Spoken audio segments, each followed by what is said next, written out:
I'm great if I be able to, you know what I'm saying, take care of my family. Like, anything my mom asks for, like, be able to, you know what I'm saying, give her that. Right. Like, no matter what it is, like, that's greatness to me.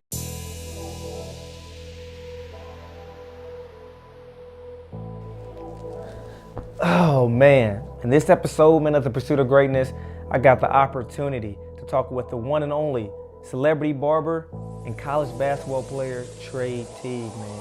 We got to talk about how he started at the age of 14 cutting his own hair, and 8 years later, now he's cutting celebrities' hair.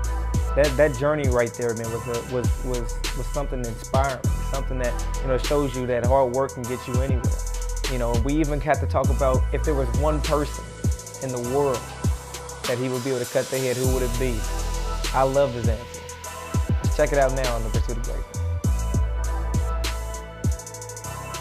And I know you get this question a lot, right? But just for the sake of, the people watching who might not know, but how long you been doing this, man? Like, how did this all start? Because I know you from a hooper, right? I know you from Wynwoods, from hooping.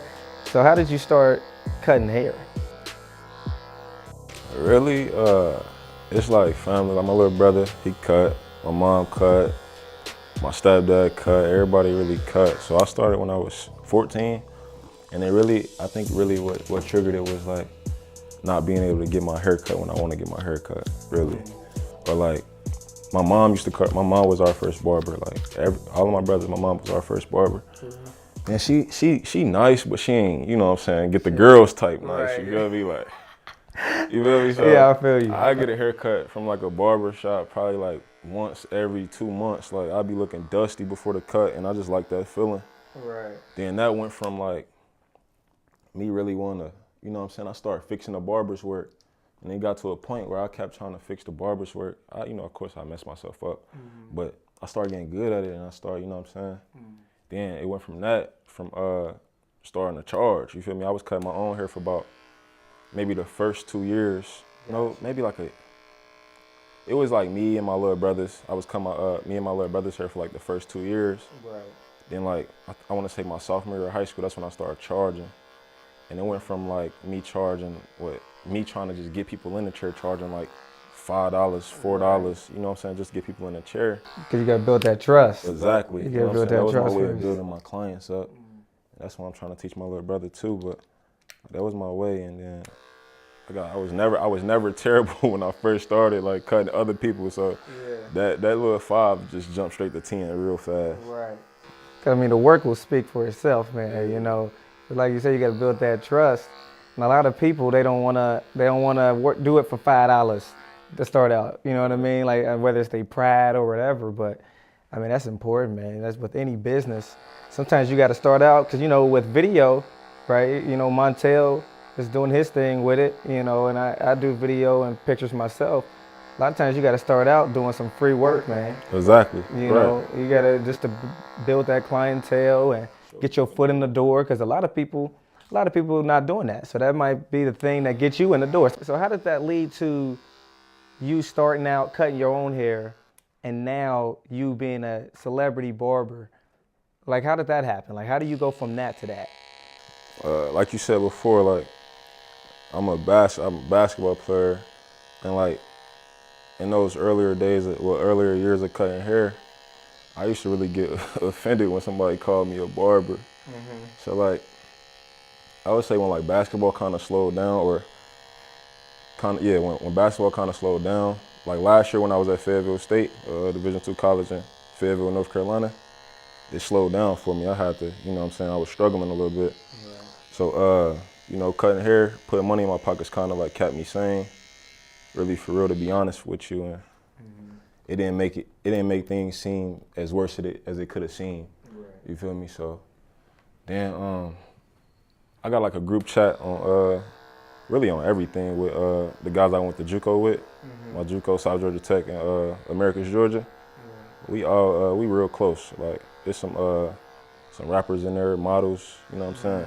We all do stuff like outside of basketball. And I was posting on my Snapchat for a long time, and I wasn't posting on my Instagram. I feel like my Instagram, because I do some modeling, my Instagram was like modeling pictures, basketball videos and stuff like that. Right. So I ain't never put the barber stuff on there. But you know, Instagram touch way more people than man, exactly. So Instagram is really where it all started for, you know what I'm saying, the celebrity barber type thing. And, yeah, I actually had asked my boys, like, in that group chat, like, should I start posting on Instagram? It was like, yeah, you know what I'm saying, blah, blah, blah. And I started posting on Instagram in February. Like, you know what I'm saying, it's July. Of this year, February? This year, bro. Dang. Started posting on Instagram, bro. That was the step right there. That's quick, man. But you know, but that's the thing though, like a lot of people like, oh, overnight success. I'm sure, I mean, we've all heard of that, but there's no such thing, you know, because even though you started posting in February, that's not when you start cutting. Exactly. You know what I mean? That's not when you start cutting. That's just when you start putting it on social media. But if you was whack, it wouldn't have mattered what you posted. Exactly. You see what I'm saying? Right. It don't matter. You know, social media is a tool, man. But if you don't got no skills, and I mean, it's not even gonna matter, man. You just gotta keep working on your craft. Because with anything, so as a barber, how do you, besides experience, like what do you do at this point to keep getting better at your craft, right? Is it just a thing of like keep cutting heads, or is there something that you can do daily? It's way more. See, like, I treat cutting hair like basketball. Like I watch other people's videos as it's film, treat it as film. Yeah. You know, this practice cutting hair. I try new stuff that I see on them videos on myself before I do it on somebody else. Gotcha. You know, earlier days, but now I could just see something and boom. I create my own way too, but that's what I would say, like keep growing and then growing with clientele is just your marketing, really. Like you see me, I do I don't treat my haircut videos as haircut videos, like the typical haircut video. Right. It's a highlight tape. Yeah, I do see that. I do see that. So just different ways to market myself and, you know what I'm saying, make my own brand, really. I mean, 'cause that's a huge part of it, man, marketing. Because once again, there's a lot of people, we just know this from basketball, right? Like as athletes, bro, there's a lot of hoopers that's better than some people playing at a higher level than them, but they never really got the exposure. Like exactly. That's pretty much marketing, right? As for an athlete, athletes got to market themselves. You know what I mean? Like there's so many times, man, I see hoopers, I'm like, dang, like he's better than him, but he's playing at a higher level. He just got the exposure. You know, you got to be able to put yourself out there, man. That's very important, and networking as well. You know what I mean? Networking, because if you being a celebrity barber, networking is everything. Because when you cut one person, I mean, if you near one celebrity, most likely you near 5 of them for real. You know, and that's how it was at the Summer League when you went there, man. I know it. So tell me about that experience right there, the Summer League experience, and how that even came into fruition, and then the experience there. Let's talk about that a little bit. It's funny, like everything that's happening now. When I was at Fayetteville State, I was talking about it, you feel me? Right. So I was telling, well, I didn't tell everybody, of course, but I'll tell people like, bro, I can't wait till I get home. Like, I'm gonna cut some NBA players. I know it. Like, I just felt it, bro. Wow. So I got home. Who was I cut the Xavier and UC team, like the basketball team. Yeah, I saw that. But like, I would say the person that really sparked that was Semaj. Like, I cut Semaj Christon. Right. And then I had cut. You know, he played with the Brooklyn Nets for Summer League. So I was cutting him before he went there. He was telling me, you know what I'm saying, I'm going to Summer League, boom, boom. Then I had cut this guy named Tom Malone. He played Summer League with the Orlando Magic. This back home, this before I went to Vegas. So they was telling, oh yeah, Summer League, boom, boom. We were like, bro, like, you should go, like, you know what I'm saying? Then I had cut, Edmund Summer. I had cut his manager. This is at home before I even went. He was like, yeah, I'm gonna go down to Vegas for Summer League, boom, boom. Like, bro, you can make a lot of money down there. Actually, his name Andrew.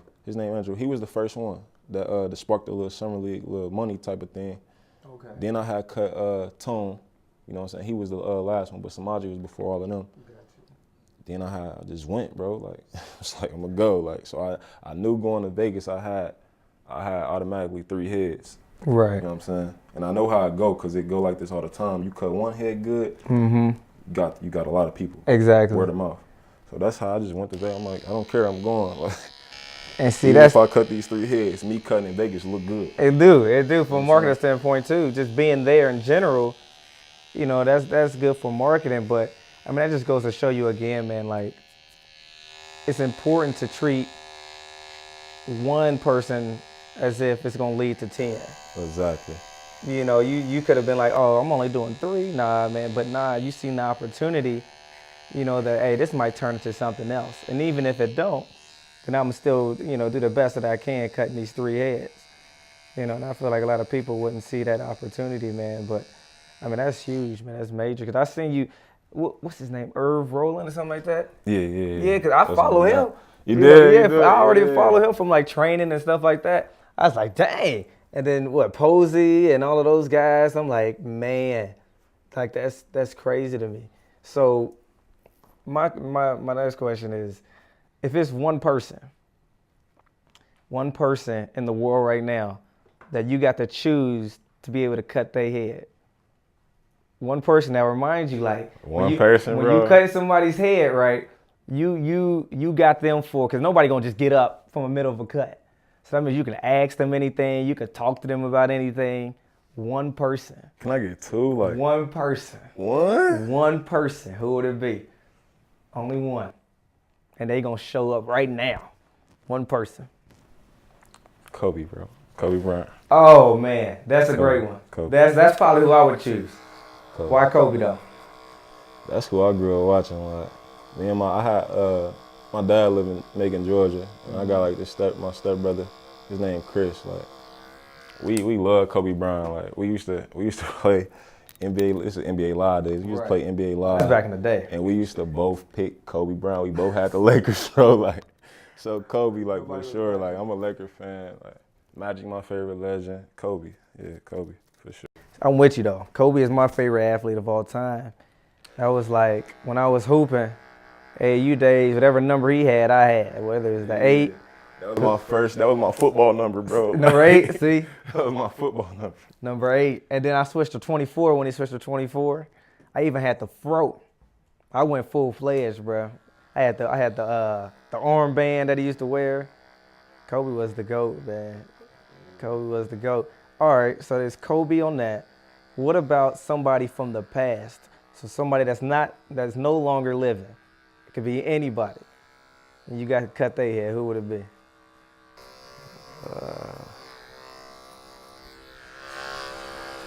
Wilt Chamberlain.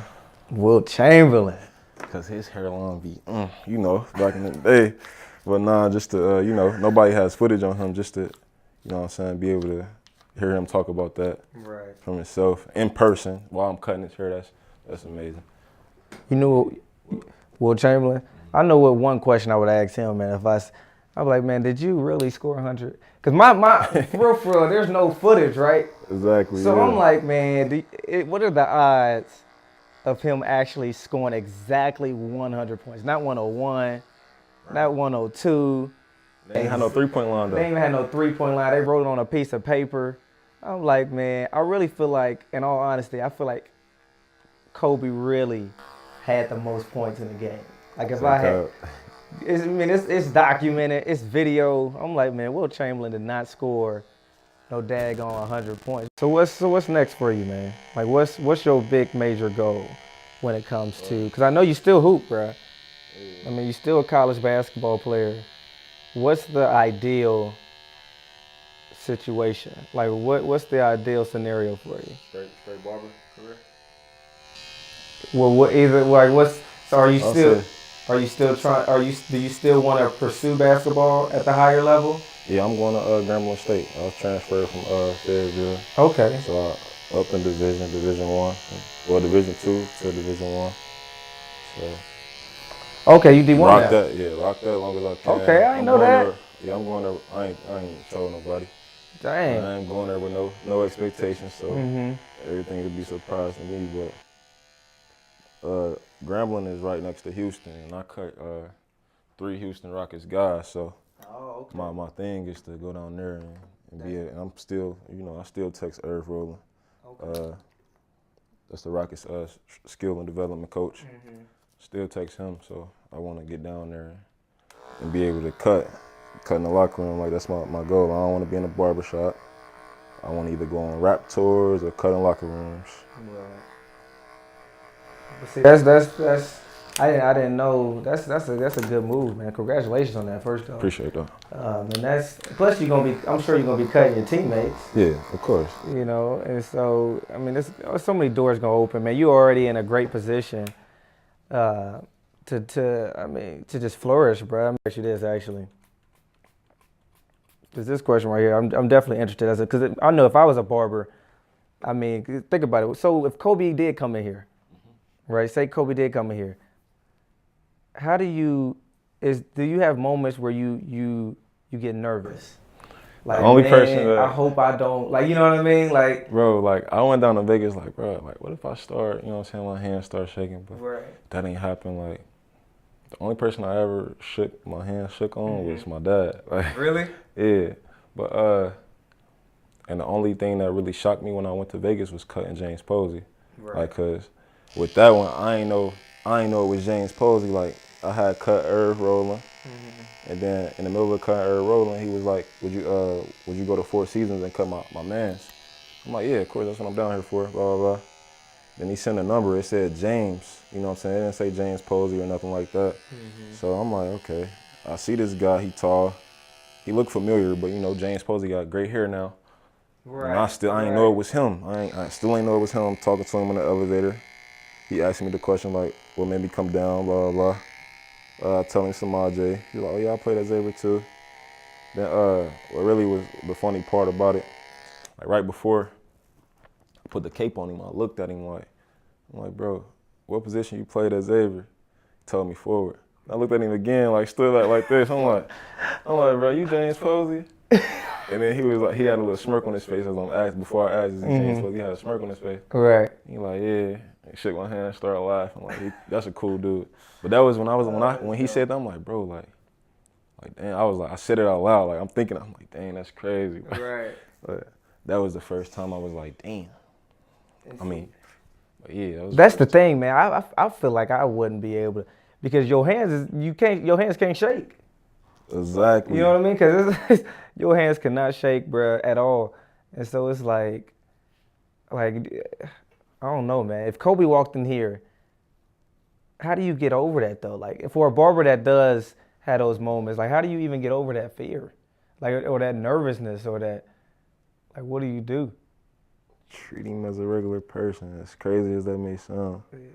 Just treat him as a regular person. You done did this millions of times. Right. Just do the same thing, bro. And then holding a conversation helps it. Right. You know what I'm saying? But you know what I'm saying? It's gonna be hard not to shake when it's Kobe. That's what I'm saying, bro. Yeah, you just gotta keep your poison. Yeah. You know what I'm saying? If it do happen, take the deep breaths. But me, it ain't happening. I'm cool. I'm going in there attacking that. For real, that's my mindset. Like, going there attacking that. Cause that's the opportunity of a lifetime right there. Exactly. I mean, that's really, but a lot of times when you work so hard for something, and then you finally get it, it can be like unbelievable. Right. When that opportunity actually comes. You know what I mean? Like, so you've been working for something for years and years and years, and then you look up and you like, oh, this could be the moment that all my hard work can come into fruition, right? Whether it's like a musical artist, like they have an opportunity to do something for a label or something where they're like, oh shoot, this might actually be what I've been working for. You know what I mean? So that the nerves can come as a hooper, right? Like, I coach AAU, right? And so we just was at a tournament where there was college coaches there, the Auburn coach, and I mean, there's just coaches just sitting down watching. And so as a hooper, right, you a college hooper now, and now you D1. Talk about that, man, because I mean, it's the same type of fear. How do you get over that? Okay, I'm playing in front of college coaches. A lot of people can't do it. Really the thing, like, see, that happened with me when I was still JUCO, when I was going to the Elite 80 JUCO camps in Atlanta, the JUCO report camps with Corey Black. Like, everybody that went JUCO know those camps. But like, playing in front of them coaches, bro, I thought I was gonna be nervous. It was that event is packed with coaches. You feel me? So, bro, just that preparation gonna defeat all of that. Like, bro, if you know you prepared for it, your body ain't even gonna let you be nervous, bro. That's what happened when I was not nervous. Like, I played my best basketball, really. But with the Vegas trip, like, you know what I'm saying, this practice, I've been doing this since I was 14. I'm 22. That's 8 years. Like, I'm not about to let this, you know what I'm saying, nervousness mess this up. Exactly. You feel me? Exactly. Because being nervous is not a bad thing. It's a natural human emotion, especially when you're in a big situation. But, I mean, I remember in Kobe, he said that he get butterflies every time he about to run out the dunk. Right. And so I'm like, man, that's normal, man. It's just about how you respond. How do you use that energy? You know what I mean? Because that's nerves. It's just energy. So how do you use it? Do you use it to your advantage? Do you allow it to make you make mistakes? Do you allow it? Because as a hooper, right? I mean, you see it all the time, man. Guys who've, you know, put in the work, but when it comes for the game, they don't perform well. You know, it's just a matter of fear. But like you said, preparation, man.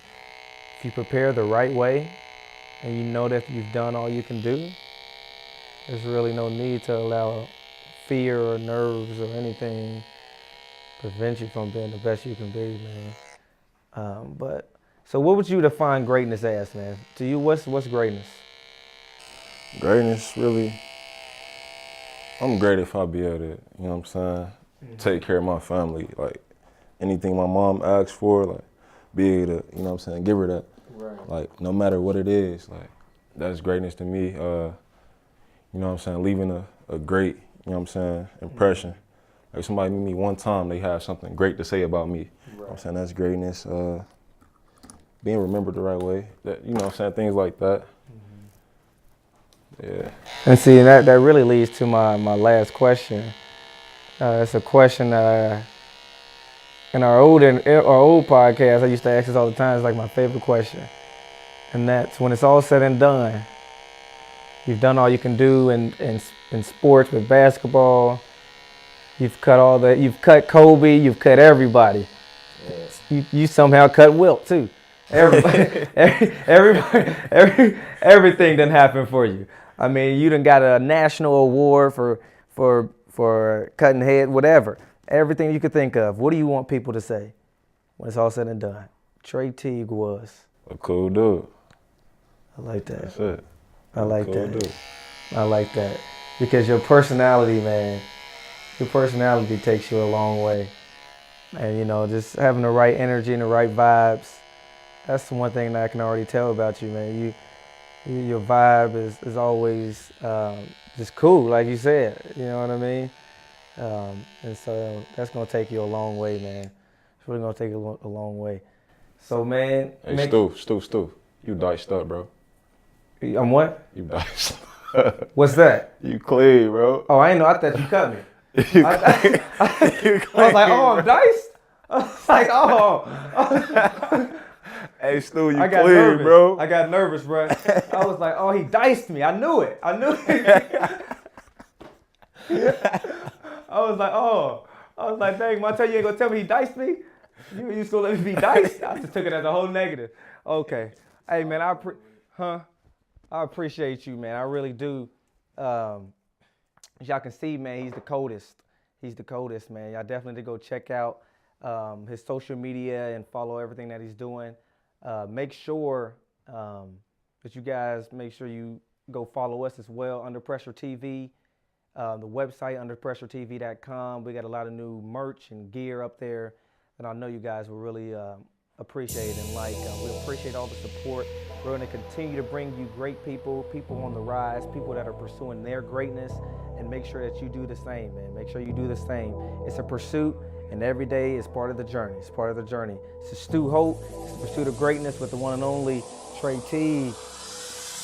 From a place where the pain gon' show, from the block, watch your rose gon' grow. Put the show on the road, people doubted, so I'm kicking down the door. Oh no, I never sell my soul, gotta stick to the code. To the top, I ain't never coming down. Through the hurt, man, I still keep a smile. I'ma be here for a while, want the people around the world to hear the sound. Greatness, I ain't never stopping now, I ain't never stopping now. From a place where the pain gon' show, from the block, watch your rose gon' grow. Put the show on the road.